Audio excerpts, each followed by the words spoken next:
बिस्मिल्लाहिर्रहमानिर्रहीम। तमाम देखने वालों को प्रोफेसर इकबाल हैदर भट्टी का सलाम। माय डियर स्टूडेंट्स, हम 11th क्लास का मैथमेटिक्स उसका यूनिट नंबर 4 जिसका नाम है मैट्रिसेस एंड डिटर्मिनेंट डिस्कस कर रहे हैं और आज हम उसकी एक्सरसाइज 4.3 का आगाज़ करेंगे।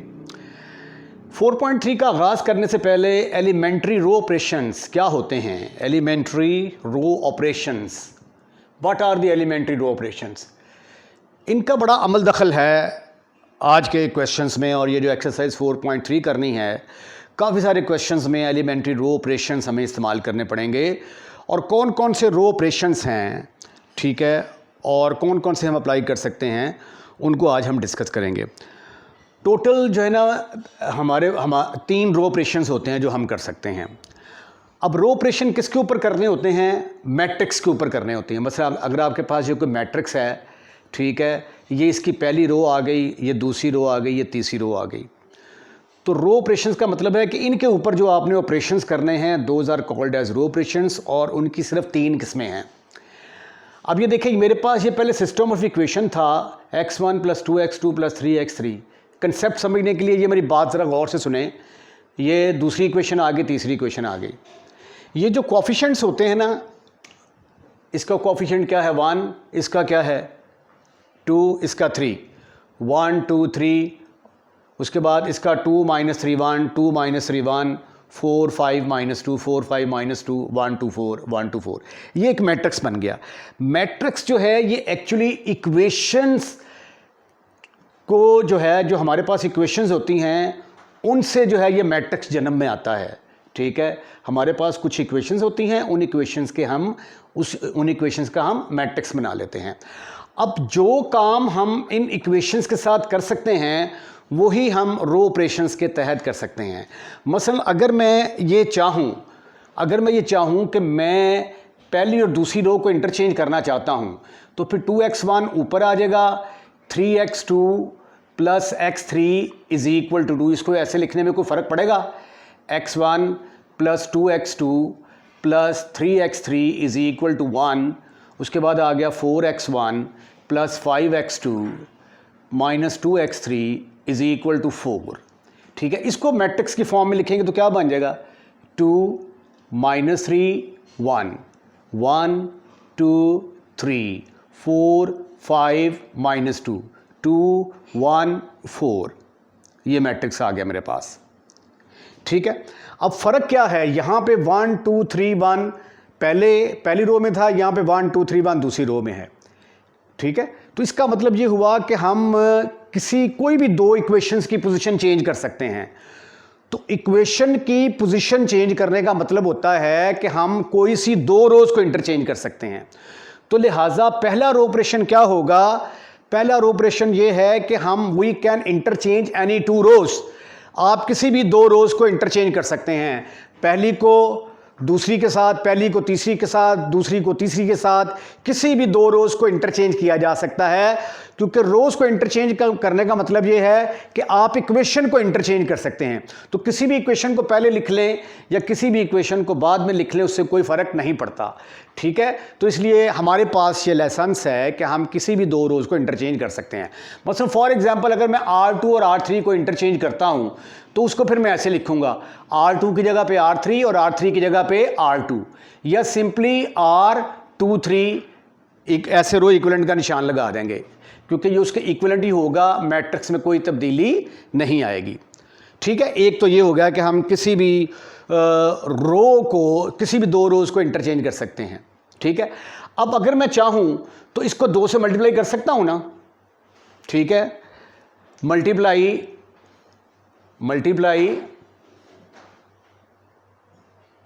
1/2 के साथ फर्ज कर लिया मैंने, इसको मल्टीप्लाई कर लिया 1 2 3। तो ये क्या बन जाएगा फिर?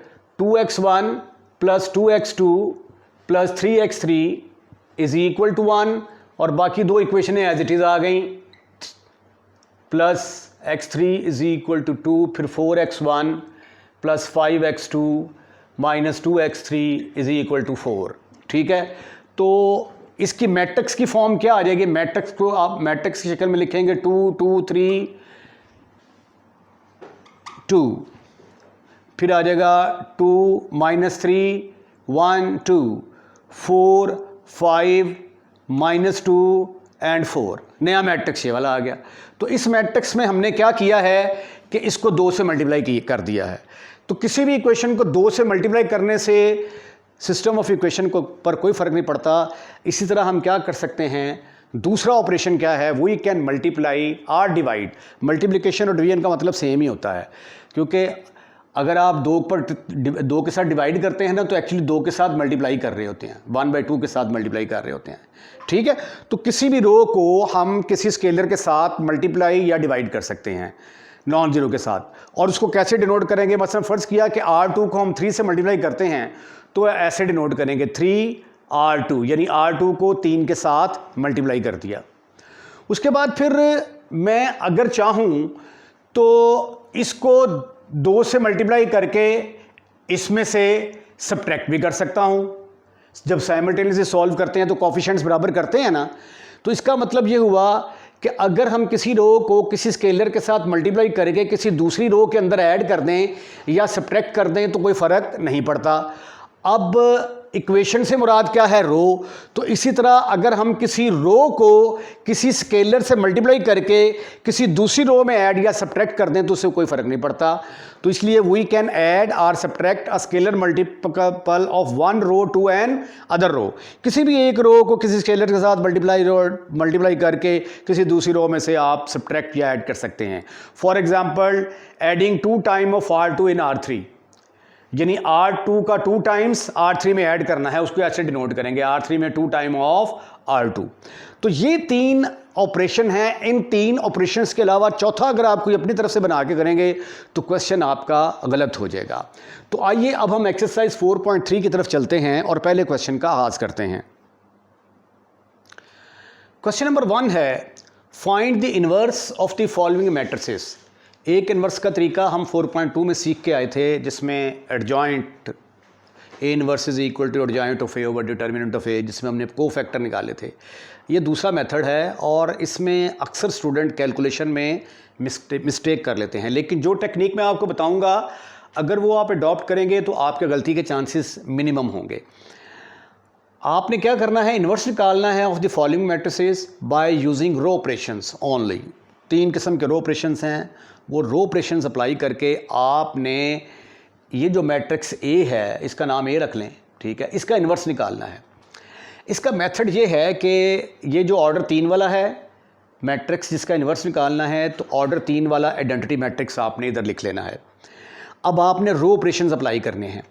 रो ऑपरेशन अप्लाई करके इसको आइडेंटिटी मैट्रिक्स बनाना है, इसको यानी इसको इस शक्ल में कन्वर्ट कर देना है।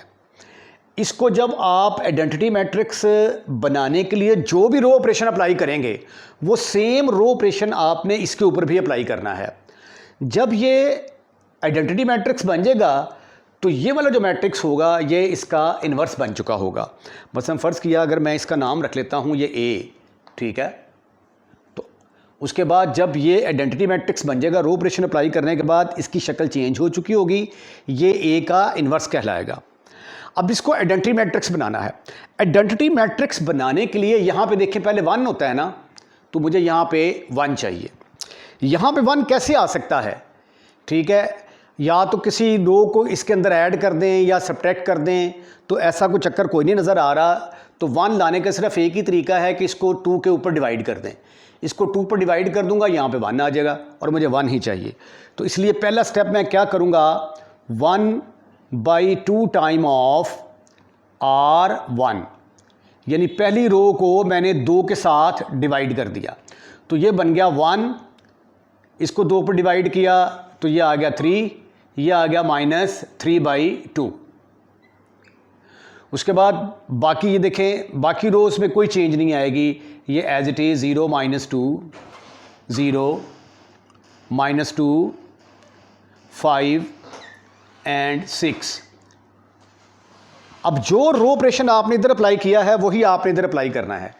इसको भी क्या करेंगे, पहली रो है ना, ये वाली पहली रो, इसको हमने 1/2 के साथ डिवाइड कर देना है। जब 1/2 के साथ डिवाइड करेंगे तो ये आ जाएगा 1/2। 0 को 2 पर तकसीम करेंगे तो 0 ही रहेगा, ये 0, बाकी 2 रोज एज इट इज। जल्दबाजी नहीं करनी, सुकून के साथ आपने क्वेश्चन को करना है। ठीक हो गया, ये आ गया जी आपका पहला स्टेप। उसके बाद फिर आइडेंटिटी मैट्रिक्स में 1 के नीचे 0 होते हैं। अब ये 1 है, इसके नीचे 0 लाने हैं। यहां पे तो ऑलरेडी पहले 0 मौजूद है, अब यहां पे 0 लेके आना है।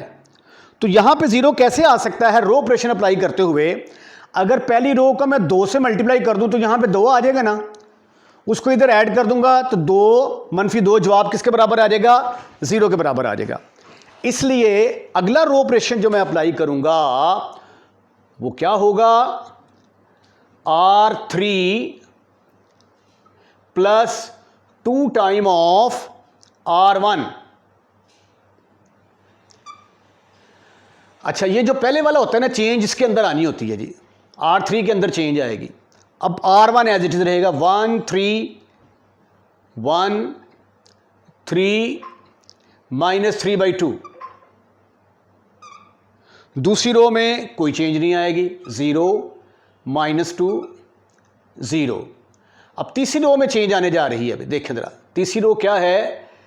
तीसरी रो में मैंने आपको ये कहा है कि इसको 2 से मल्टीप्लाई करना है। R1 को 2 से मल्टीप्लाई करके इसमें ऐड कर दें। इसको 2 से मल्टीप्लाई करोगे 2 और 2 - 2, जवाब किसके बराबर आ गया? 0 के बराबर। इसको 2 से मल्टीप्लाई करेंगे, 3 2 6, 6 + 5, आंसर 11 आ गया। उसके बाद इसको आप 2 से मल्टीप्लाई करोगे तो -3/2 जो है, जब 2 से मल्टीप्लाई होगा तो इससे कट गया, -3 आ गया। -3 और 6 किसके बराबर आ गया? -3 और 6 3 के बराबर आ गया। अब जो स्टेप मैंने इधर किया है वो सेम रो ऑपरेशन मैं यहां पे भी अप्लाई करूंगा। अब पहली रो में तो कोई चेंज नहीं आएगी, पहली रो एज इट इज 1/2 0 0। दूसरी रो में भी कोई चेंज नहीं आएगी, 0 1 0। हाँ, तीसरी रो में चेंज आएगी। तीसरी रो में चेंज क्या है कि R1 को 2 से मल्टीप्लाई करना है, यानी इसको 2 से मल्टीप्लाई करके इसमें जमा करना है। इसको 2 से मल्टीप्लाई करेंगे ना, 1/2 × 2 तो कट के जवाब आ गया 1, वो इसमें जमा कर दें। 0 + 1 0 के बराबर आ जाएगा। इसको 1/2 से, इसको 2 से मल्टीप्लाई करके जमा करेंगे, 2 × 0 वो 0 रहेगा, कोई चेंज नहीं आएगी यहाँ पे। ये एज इट इज आ गया जी, ठीक हो गया। उसके बाद फिर अगले स्टेप में मुझे आइडेंटिटी मैट्रिक्स, ये देखिए 1 0 0 आ गया, 1 0 0। अब यहां पे 1 चाहिए ना, यहां पे 1 चाहिए, यहां पे 1 चाहिए तो मुझे क्या करना पड़ेगा? -2 के साथ डिवाइड करना पड़ेगा। तो -1/2 टाइम ऑफ R2 करूंगा मैं। इसको -2 पर डिवाइड किया तो ये आ गया 1 3 -3/2 0 1 0 0 11 3। इधर क्या आ गया जनाबे वाला? R2 को हमने -2 पर डिवाइड करना है। तो पहली रो तो एज इट इज आ गई ना, 1/2 0 0। इसको -2 के साथ तकसीम करेंगे तो ये 0 ही रहेगा, ये -1/2 आ जाएगा और ये 0। ये आ गया 1 0 1। Any problem up to here? No, never, not at all. अब ये देखें 1 आ गया ना यहां पे। अब 1 के ऊपर भी 0 चाहिए, नीचे भी 0 चाहिए। अब हमें यहां पे 0 बनाना है और यहां पे 0 बनाना है। अब यहां पे 0 कैसे आएगा? अगर इसमें से -3 कर दिया जाए तो इसको -3 से मल्टीप्लाई करके इसमें ऐड कर दें। इसको लिखेंगे जी R1 -3 टाइम ऑफ R2, ठीक है। और यहां पे 0 कैसे आएगा? R3 -11 time of R2। अब चेंज किस में आनी है? R1 और R3 में चेंज आनी है। देखें यहां पे लिखा हुआ है R1 में से 3 टाइम ऑफ R2 माइनस कर दें। अगर आप इस तरह सोचेंगे तो मुश्किल होगी। अगर आप ये कहेंगे ना कि इसको -3 से, R2 को -3 से मल्टीप्लाई करके इसमें ऐड कर दो तो क्वेश्चन आसान हो जाएगा, सिंप्लीफिकेशन आसान। इसको -3 से मल्टीप्लाई करो जी, 0 0 को 1 में ऐड किया, 1 आ गया। इसको -3 से मल्टीप्लाई करो, -3 और +3 जवाब 0 के बराबर आ गया। इसको -3 से मल्टीप्लाई करो 0 को -3/2 में जमा करेंगे, जवाब -3/2 आ जाएगा। उसके बाद R2 जो ये वाली होती है इसलिए चेंज नहीं होना होता, क्योंकि इसको तो हम यूज़ कर रहे हैं 1 0 0। जो पहले वाली होती है उन्होंने चेंज होना होता है। उसके बाद अब इसको हमने क्या करना है, 11 से मल्टीप्लाई करके, -11 से मल्टीप्लाई करके इसमें ऐड करना है। -11 से मल्टीप्लाई किया, 0 × 11 0 में 0 जमा कर दिया 0। इसको -11 से मल्टीप्लाई करेंगे, -11 जमा 11 जवाब 0 के बराबर आ गया। इसको -11 से मल्टीप्लाई करेंगे तो 0, ये 3 का 3 एज इट इज़ आ गया जी। आइए अब हम सेम ऑपरेशन इधर अप्लाई करते हैं। यहाँ पे क्या ऑपरेशन होने जा रहा है कि R2 को हम क्या कर रहे हैं, R2 को -3 से, इसको -3 से मल्टीप्लाई करके इसमें ऐड करना है। इसको -3 से मल्टीप्लाई करूंगा ना तो 0 ही आ जाएगा, तो 0 को 1/2 में ऐड करूंगा तो 1/2 आ जाएगा।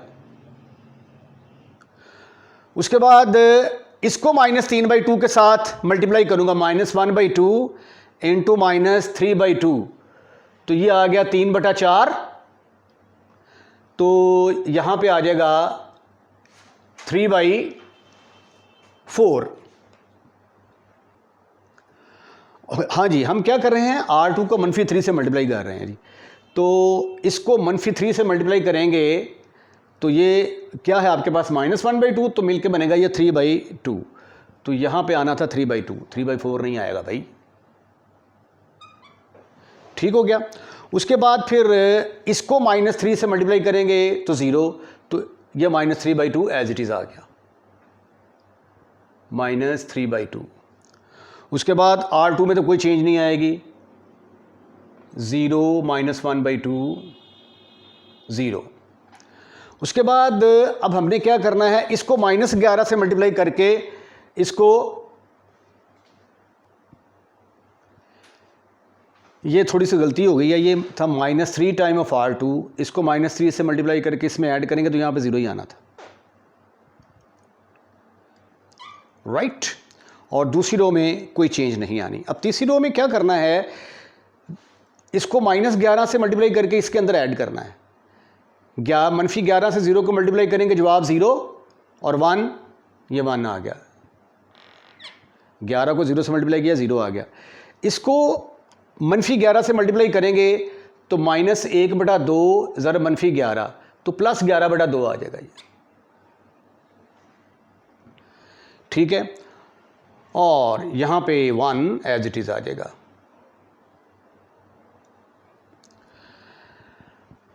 लो जी, अब आइडेंटिटी मैट्रिक्स बनाने के लिए मुझे यहाँ पे 1 चाहिए, यहाँ पे 3 है, तो 3 है तो इसका मतलब है कि मुझे 1/3 के साथ डिवाइड करना होगा।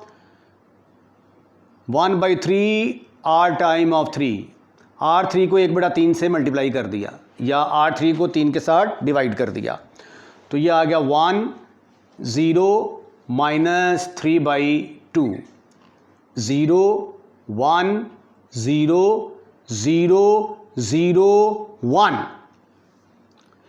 उसके बाद इधर भी क्या करेंगे, पहली रो एज इट इज 1/2 3/2 0, दूसरी रो एज इट इज। तीसरी रो को क्या करने जा रहे हैं, 3 के साथ डिवाइड करेंगे। इसको 3 पर डिवाइड करेंगे तो ये बन जाएगा 1/3,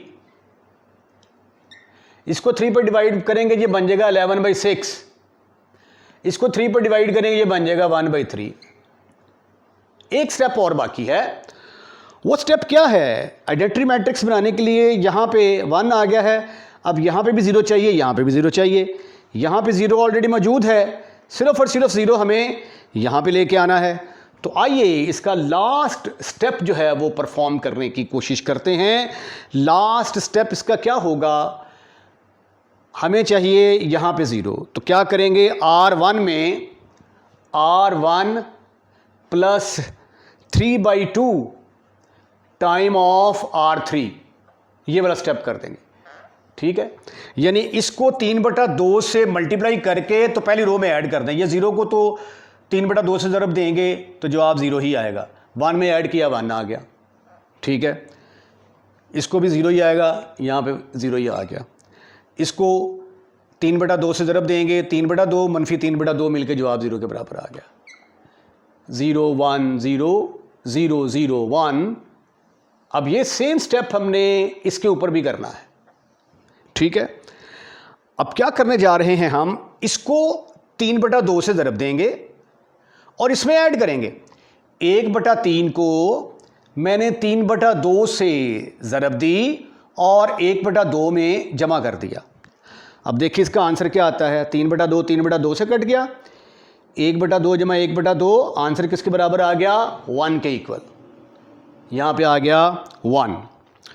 उसके बाद फिर अगली हरकत मैंने क्या करनी है, 11/6 है, 11/6 को मैंने किससे मल्टीप्लाई करना है, 3/2 के साथ मल्टीप्लाई करना है और किस में ऐड करना है, 3/2 में ऐड करना है। तो ये आ गया 3 कम 3 3 दूनी 6, 11/4 जमा 3/2, एलसीएम लेंगे तो 4 आ गया, 2 दूनी 4 6, 17/4 आ गया जी यहाँ पे। तो यहाँ पे आ जाएगा 17/4, राइट। उसके बाद फिर अगली हरकत क्या करनी मैंने, 1/3 है, 1/3 को 3/2 के साथ ज़रब दूंगा और इसके अंदर ऐड कर दूंगा। ये तो बड़ा इजीली है, ये इससे कट जाएगा, तो 0 में ऐड करूंगा तो 1/2 आ जाएगा। बाकी 2 रोज एज इट इज, 0 -1/2 0, 1/3, 11/6, 1/3। ये है जी आपका। अब ये देखिए आइडेंटिटी मैट्रिक्स बन गया, ठीक है, ये नया मैट्रिक्स आ गया। ये होगा हमारा A inverse is equal to 1, 17/4 1/2, 0 -1/2 0, 1/3, 11/6 1/3, right. ये है जी हमारा A इनवर्स। तो क्वेश्चन नंबर 2, ये मैट्रिक्स दिया गया है, हमने रो ऑपरेशन अप्लाई करके इसका इन्वर्स निकालना है। ये मैंने साथ ही आइडेंटिटी मैट्रिक्स लिख दिया। जो रो ऑपरेशन इस पर अप्लाई करने हैं सेम इसके ऊपर अप्लाई करेंगे। जब ये आइडेंटिटी मैट्रिक्स बन जाएगा तो ये ए का इन्वर्स बन चुका होगा। इसको हम कह देते हैं कि ये मैट्रिक्स ए है, ठीक है। अच्छा, अब यहाँ पे देखें, आइडेंटिटी मैट्रिक्स बनाने के लिए यहाँ पे 1 चाहिए, ऑलरेडी है। इसके नीचे 0 0, यहाँ पे 0 है, हमें सिर्फ और सिर्फ यहाँ पे 0 बनाने की ज़रूरत है। यहाँ पे 0 कैसे बना सकते हैं, अगर हम R3 में से R1 को माइनस कर दें। तो पहला स्टेप क्या करेंगे, चेंज किस में आएगी, R3 में चेंज आनी है, -2 8। अच्छा, अब देखें, इसको इसमें से माइनस करने की बजाय अगर मैं ये कहूँ कि इसको माइनस से मल्टीप्लाई करके इसमें ऐड कर दे तो कैलकुलेशन में आसानी होगी। इसको -1 से मल्टीप्लाई किया, -1 और +1, जवाब 0 के बराबर आ गया। इसको माइनस से मल्टीप्लाई किया, -2 और इसमें ऐड किया, -2 आ गया। इसको माइनस से मल्टीप्लाई किया, माइनस माइनस प्लस प्लस, और ये 2 मिलके कितना बन गया, 3 बन गया। यही काम हम इधर करेंगे जी। क्या करेंगे, तीसरी रो में चेंज आनी है, 0 1 0। इसको माइनस से मल्टीप्लाई करके इसमें ऐड कर देंगे, इसको माइनस से मल्टीप्लाई करेंगे 0 ही रहेगा, इसको माइनस से मल्टीप्लाई करेंगे 0 ही रहेगा, 0 को 1 में ऐड किया तो 1 आ गया, ठीक। उसके बाद जो अगला स्टेप है इसका, उसमें हमें यहाँ पे चाहिए 1। तो 1 कैसे आ सकता है, अगर इसको -2 पर डिवाइड कर दूँ तो -2 पर डिवाइड करूँगा 1 आ जाएगा और इधर बटे वाली रकम भी नहीं आएगी। तो अगला स्टेप होगा हमारा -1/2 time of R2। You will get 1 2 -1, 0 1 -4, 0 -2 and 3। और इधर क्या आ गया, R2 को -2 पर डिवाइड किया है, तो पहली रो तो एज इट इज़, इसको -2 पर डिवाइड करेंगे तो -1/2 आ जाएगा। ये 0 आ गया, -1 0 1। उसके बाद जब यहाँ पे 1 आ जाए तो फिर हमें यहाँ पे 0 बनाना है, यहाँ पे 0 बनाना है। तो उसके लिए हमें R1 में करना पड़ेगा R1 plus 2 time of R2 minus होगा जी, यहाँ पे माइनस आएगा। इसको -2 से मल्टीप्लाई करके इसमें से ऐड कर देंगे, या इसको 2 से मल्टीप्लाई करके इसमें से सब्ट्रैक्ट कर देंगे, और इसको 2 से मल्टीप्लाई करके इसमें ऐड कर देंगे। R3 plus 2 time of R2, ये स्टेप होने जा रहा है। आइए देखते हैं। अब हम क्या करेंगे कि इसको -2 से मल्टीप्लाई करके इसमें ऐड करना है। 0 को -2 से मल्टीप्लाई किया 0 और 1 आ गया। इसको -2 से मल्टीप्लाई करेंगे -2 प्लस 2 जो आप 0 के बराबर आ गया।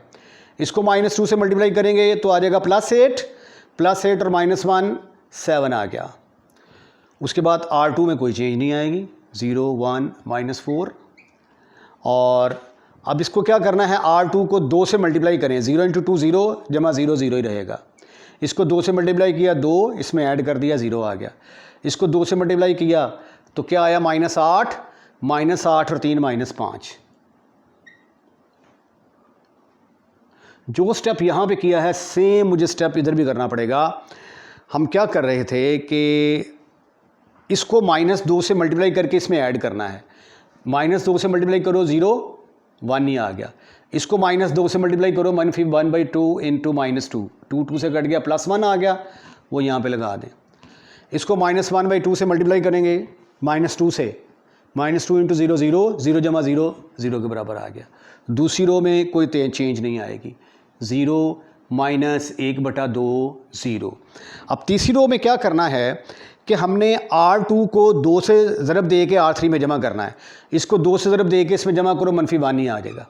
इसको 2 से ज़रब दो तो 2 से कट गया, -1 जमा 0 -1। इसको आप 2 से ज़रब दो, 2 इंटू 0 0 जमा 1 ही आ गया। बस 2 स्टेप बाकी हैं। अब हमें क्या चाहिए, यहाँ पे 1 चाहिए, ठीक है ना, यहाँ पे 1। तो उसका तरीकाकार क्या है कि R3 को -1/5 के साथ डिवाइड कर देंगे। -1/5 टाइम ऑफ R3, ये आ गया 1 0 7 0 1 -4 0 0 1। इसी तरह इसकी R3 जो है उसको भी -5 पर तकसीम करेंगे तो पहली रो तो एज इट इज़, दूसरी रो भी एज इट इज़। इसको -5 पर तकसीम करेंगे तो माइनस प्लस 1/5 आ जाएगा, 1/5 1/5 -1/5। अब आखिरी स्टेप बाकी है। अगले स्टेप में हमारा आंसर आने वाला है। अब हमें यहाँ पे 0 बनाना है और यहाँ पे 0 बनाना है। उसके लिए क्या करना पड़ेगा, इसको 7 से मल्टीप्लाई करके इसमें से सब्ट्रैक्ट करना पड़ेगा, यानी R1 -7 टाइम ऑफ R3। और यहाँ पे इसको 4 से मल्टीप्लाई करके इसमें ऐड करना पड़ेगा, R2 + 4 टाइम ऑफ R3। अब ये देखें, ये जो पहला है R1 ने चेंज होना है और R2 चेंज होगी। इसको -7 से मल्टीप्लाई किया, -7 इंटू 0 0 आ गया, 0 को 1 में ऐड किया 0, -7 से ज़रब दिया 0, 0 को 0 में ऐड किया 0, 1 को -7 से मल्टीप्लाई किया -7 और 7 0। उसके बाद इसको 4 के साथ मल्टीप्लाई करके इसमें ऐड करें, 4 ज़रब 0 0 0 आ गया, 4 ज़रब 0 0 जमा 1 1। इसको 4 से मल्टीप्लाई किया, +4 और -4 मिलकर 0 0 0 1। अरे वाह, ये देखें, ये आइडेंटिटी मैट्रिक्स बन चुका है। इसको आइडेंटिटी मैट्रिक्स बनाना है।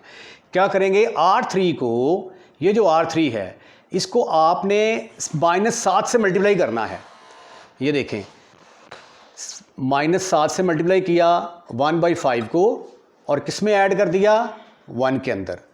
तो जवाब क्या आया, -7 जमा 5/2 -2/5 आ गया। यहाँ पे आ गया -2/5 और यहाँ पे -2/5 ही आ जाएगा। ठीक है, और उसके बाद अगली हरकत हमने क्या करनी है कि इसको -7 से मल्टीप्लाई करना है। -7 × -1/5 जमा 0, तो ये आ गया 7/5, यहाँ पे आ जाएगा 7/5। उसके बाद दूसरी रो में क्या करना है कि इसको 4 से मल्टीप्लाई करके इसमें ऐड करना है। इसको 4 से मल्टीप्लाई करोगे तो 4/5 जमा 0, 4/5 आ गया। इसको 4/5 से मल्टीप्लाई करो, 1/5 ज़रब 4 -1/2, एलसीएम आ गया इसका 10, तो 4 - 5 -1/10, -1/10। उसके बाद फिर इसको हमने 4 से मल्टीप्लाई किया +4 से, तो -4/5, और 0 में जमा किया तो -4/5 ही रहेगा। इधर आ गया 1/5, 1/5 -1/5। लो जी, A इन्वर्स किसके बराबर निकला आया? A inverse is equal to -2/5, -2/5, 7/5, 4/5, 1/10, 4/5, minus वाला +1/5, +1/5, -1/5। तो ये था आपका इन्वर्स। कैलकुलेशन थोड़ी सी ज़रा मुश्किल है, ये आपने ठंडा पानी पी के करनी है। अच्छा जी, आंसर चेक किया, यहाँ पे जो है ना ये -1/10 नहीं आता। ठीक है, तो ये एक्चुअली हमने पता क्या करना था, ये देखें, इसको हमने मल्टीप्लाई करना था 4 के साथ। 4 से मल्टीप्लाई करते तो ये आ जाता 4/5। 4/5 में 1/2 को हमने ऐड करना था। ठीक है, इसका एलसीएम आ जाता है 10, 5 दूनी 10, तो 4 दूनी 8, -2 5 10, 8 में से 5 गए, बाकी रह गए 3, तो 3/10 आना था। ये 3/10, 3/10, ये है जी आपका आंसर। क्वेश्चन नंबर 1 का third part, row operation apply करते हुए इसका इन्वर्स निकालना है। हम सपोज कर लेते हैं ये मैट्रिक्स ए है हमारे पास, दिस इज मैट्रिक्स ए, और ये हमारे पास आइडेंटिटी मैट्रिक्स है। इस पर रो ऑपरेशन अप्लाई करके आइडेंटिटी बनाएंगे, और जो रो ऑपरेशन इस पर अप्लाई करेंगे वही सेम ऑपरेशन हम इस पर अप्लाई करेंगे। जब ये आइडेंटिटी बन जाएगा तो ये वाला ए इन्वर्स की शक्ल इख्तियार कर चुका होगा। तो आइए क्वेश्चन का आगाज़ करते हैं। यहाँ पे हमें 1 चाहिए, वो ऑलरेडी मौजूद है। अब 1 के नीचे 0 चाहिए, यहाँ पे 2 है, यहाँ पे 0 ऑलरेडी मौजूद है, सिर्फ यहाँ पे 0 लाना है। ये 0 कैसे आ सकता है? अगर R2 में से 2 टाइम ऑफ R1 कर दिया जाए, यानी इसको -2 से, इसको 2 से मल्टीप्लाई करके इसमें से सब्ट्रैक्ट कर दें। 162 चेंज किस में आती है? ये जो पहले ये लिखा होता है ना, ऑपरेशन इसके ऊपर होगा, चेंज इसमें आएगी। अब इसको -2 से मल्टीप्लाई करें जी, बजाय इसके कि आप इसको 2 से मल्टीप्लाई करके सब्ट्रैक्ट करें, आसान तरीका ये है कि इसको -2 से मल्टीप्लाई करके इसमें ऐड करें। -2 से मल्टीप्लाई करेंगे तो -2 आएगा, -2 जमा 2 जवाब 0 के बराबर आ गया। इसको -2 से ज़रब देंगे तो -12 जमा 13 1 आ गया। इसको -2 से ज़रब देंगे -4 आ जाएगा। यहाँ पे 0, -1 एंड 1। ये सेम स्टेप यहाँ पे करेंगे हम। R2 पहली रो एज इट इज़ 1 0 0। अब इसको -2 से मल्टीप्लाई करके इसमें ऐड करेंगे, ये -2 जमा 0 -2 आ गया। इसको -2 से मल्टीप्लाई करेंगे, 0 जमा 1 1, 0 जमा 0 0, बाकी एज इट इज, सिर्फ एक स्टेप करना था, 0 0 1। उसके बाद हमें यहाँ पे 1 चाहिए, वो ऑलरेडी मौजूद है। यहाँ पे 1 चाहिए है, लेकिन यहाँ पे 0 चाहिए और यहाँ पे 0 चाहिए। तो यहाँ पे 0 कैसे आएगा? अगर इसको 6 से मल्टीप्लाई करके इसमें सब्ट्रैक्ट कर दें R1 में से 6 टाइम ऑफ R2 को सब्ट्रैक्ट कर दिया, और यहाँ पे 0 कैसे आ सकता है, इसको पकड़ कर इसमें ऐड कर दें। R3 में R2 को ऐड कर दिया। लो अभी ये क्या आया जी, इसको -6 से ज़रब दिया, इसको बजाय ना इसको 6 से मल्टीप्लाई करके सब्ट्रैक्ट करें, बेहतर है कि -6 से मल्टीप्लाई करके ऐड करें, कैलकुलेशन में गलती नहीं होती। -6 से मल्टीप्लाई करेंगे -6, 0 आ गया, 0 जमा 1 1। इसको -6 से मल्टीप्लाई करेंगे 1 को, -6 जमा 6 0 के बराबर आ गया। इसको -6 से मल्टीप्लाई करेंगे 24 + 2 26 आ गया, ठीक हो गया। उसके बाद R2 ने तो चेंज होना ही नहीं है, 1 1 -4। उसके बाद इसको पकड़ कर इसमें ऐड करना है, 0 जमा 0 0, 1 - 1 0, -4 जमा 1 -3 आ गया। जो स्टेप हमने इधर किया है वही हमने इधर भी करना है। R1 - 6 टाइम ऑफ R2, इसको -6 से मल्टीप्लाई करके इसमें ऐड करें, 6 दूनी 12 तो 1 13। इसको -6 से मल्टीप्लाई करेंगे -6 जमा 0 -6। इसको -6 से मल्टीप्लाई करेंगे 0 जमा 0। दूसरी रो एज इट इज, -2 1 0। उसके बाद क्या करना है, R3 में R2, इन दोनों को ऐड करेंगे, यहाँ पे -2 आ जाएगा, यहाँ पे 1 और यहाँ पे 1। अब अगले स्टेप में हमें क्या चाहिए, यहाँ पे +1 चाहिए, ठीक है। +1 कैसे आ सकता है, अगर हम इसको -3 के साथ डिवाइड कर दें, तो -1/3 टाइम ऑफ R3, R3 को 3 के साथ डिवाइड किया तो ये आ गया 0 1 0 26। फिर आ गया जी आपके पास 1 1 -4। फिर आ गया आपके पास 0 0 1, ठीक हो गया। उसके बाद यहाँ पे आ गया 13 -6 एंड 0, -2 1 एंड 0, -2/3, 3 के साथ तकसीम कर दिया, -3 के साथ तो +2/3 आएगा। फिर ये आ गया -1/3 -1/3। उसके बाद यहाँ पे 1 आ चुका है, अब हमें यहाँ पे 0 बनाना है, यहाँ पे 0 बनाना है, तो क्या करेंगे, R1 - 26 टाइम ऑफ R3, और दूसरा step R2 + 4 time of R3।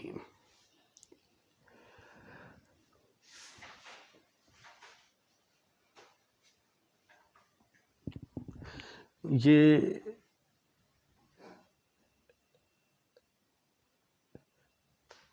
1 क्यों आ रहा है, ये मेरा ख्याल है मैंने कोई गलती की है। अच्छा भाई, यहाँ पे 0 था, ये गलती से 1 लिखा गया है, यहाँ पे भी 0 ही आएगा, ठीक है। अब हम क्या कर रहे हैं कि इसको -26 से मल्टीप्लाई करके इसमें ऐड करेंगे तो यहाँ पे 1 नहीं आएगा, ठीक है। इसको -26 से मल्टीप्लाई करेंगे, 0 को जिससे मर्जी मल्टीप्लाई कर दो, जवाब 0 ही आएगा, 0 जमा 0 0। इसको -26 से मल्टीप्लाई करेंगे, -26 जमा 26 0 आ गया। उसके बाद इसको 4 से मल्टीप्लाई करें, 4 ज़रब 0 0 जमा 0 0 आ गया, 4 ज़रब 0 0 0 जमा 1 1। इसको 4 से मल्टीप्लाई किया, 4 4 - 4 0 0 0 1। अब ये स्टेप अब हमने ज़रा ध्यान से करना है। अब करना पता क्या है, इसको -26 से मल्टीप्लाई करना है, -26 को के साथ मल्टीप्लाई करना है इसको, और इसमें ऐड कर देना है, ठीक है। तो ये आ गया 26 दूना 52 जमा 39/3, तो 13/3 आ गया जी, 13/3। उसके बाद सॉरी माइनस 13/3, यहाँ पे माइनस लगाएं जी, -13/3। अच्छा, उसके बाद फिर हम क्या कर रहे हैं, -1/3 को मल्टीप्लाई कर रहे हैं -26 के साथ और इसके अंदर ऐड कर रहे हैं, तो ये आ गया 26/3 -6, 26 6 थी 18, 8 26, 8/3 आ गया, 8/3। उसके बाद फिर हम क्या कर रहे हैं, इसको 26 से मल्टीप्लाई करेंगे, -26 के साथ, +26/3 ही आ जाएगा। माइनस से मल्टीप्लाई करेंगे ना, +26/3 जमा 0, 26/3 ही आ गया। ठीक है जी। उसके बाद अब हमने इसको 4 से मल्टीप्लाई करना है, 4 से मल्टीप्लाई करके इसमें ऐड करना है। इसको 4 से मल्टीप्लाई करेंगे तो क्या आ जाएगा, 8/3 - 2, एलसीएम लिया 8, ये कैलकुलेटर पे आप कर सकते हैं, 8 - 6, 2/3 आ गया जी, 2/3। उसके बाद इसको 4 से मल्टीप्लाई करेंगे तो ये आ जाएगा -4/3 जमा 1, एलसीएम लिया, एलसीएम 3 आ गया, तो -1/3 आ गया जी, -1/3। और फिर हम इसको 4 से मल्टीप्लाई करेंगे, -4/3 आ जाएगा, 0 में ऐड करेंगे तो -4/3 ही आ जाएगा, 2/3 -1/3 -1/3। तो ये है जी आपका A inverse. A inverse is equal to -13/3, 8/3, 26/3, 2/3, 1/3, 4/3, 2/3, -1/3, -1/3। ये है जी आपका A इन्वर्स।